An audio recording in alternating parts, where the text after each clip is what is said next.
it's interesting. He had 8 candidates on stage, and if it were just those 8 candidates, it would have been a pretty good exposition and exploration of differing views on conservatism, on foreign policy, domestic approaches, etc. The issue is, though, there's one candidate you allude to, former President Donald Trump, who is leading the race by 30 to 40 points. And so no matter what they say, they are going to be in his shadow. Welcome to the Debrief, where we talk to the Washington Examiner's top journalists about the headlines they're covering this week and where the story's going next. I'm Jim Antle. I'm joined today by magazine managing editor David Mark. David, we've had our first Republican debate sponsored by the Republican National Committee. Yes. Somewhat unusual event in that the heavy frontrunner was not present. So you had an opportunity, I think, for a lot of other candidates who maybe don't get as much attention to get their names and their arguments out there. What do you think some of the key takeaways of this event were? Well, it's interesting. He had 8 candidates on stage, and if it were just those 8 candidates, it would have been a pretty good exposition and exploration of differing views on conservatism, on foreign policy, domestic approaches, etc. The issue is, though, there's one candidate you allude to, former President Donald Trump, who is leading the race by 30 to 40 points. And so no matter what they say, they are going to be in his shadow. So I'm not sure how much of it really mattered, because only a couple of them were really willing to take shots at Trump, and that was clearly not what the audience wanted. Right, and the audience was an interesting aspect of the debate. I mean, it's not like this is the first time an audience has spurned, the moderator's admonishments to not really be vocal during the debate. But it was pretty clear at different points, especially given that the front runner is not there, so it's hard to say if anybody really stacked the audience.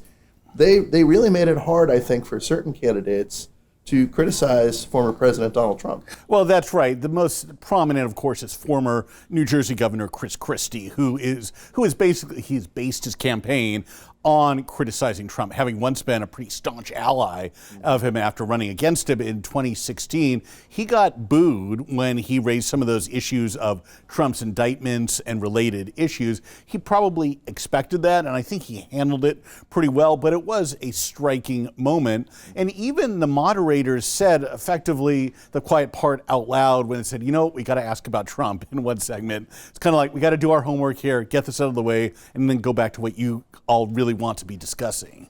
Did anybody take advantage of the big moment or the big opportunity to sort of be out of Trump's shadow for at least one night? Couple stood out. Vivek Ramaswamy, the 38-year-old, very wealthy biotech entrepreneur, was just the most vocal. He's probably the closest to Trump on policy issues, not a fan of aid to Ukraine, not big into climate change proposals, etc., and really kind of, you might say, the runner-up to Trump in terms of Trumpism. He's probably got some following now. People are like, who is this kid? He also clearly got under the skin of his rivals, many of who've been running for office for decades and have had to slog it out. Some of them had to almost beg their way onto the debate stage, like Asa Hutchinson, a former governor of Arkansas who's been in government for many years now. Also Mike Pence, the former vice president under Trump. Whether that's what voters were looking for or not remains to be seen. Pence presented himself as kind of old-fashioned Reagan-esque, you might say national greatness conservative compared to the national populist conservatism of the Trump era. Maybe he's playing to history. Maybe he knows he's not going to win this thing, but at least he's putting himself out here and saying, hey, here's what I really stand for. One name we haven't really brought up much, if at all, is Florida Governor Ron DeSantis, who is the runner-up in the race in virtually all polls.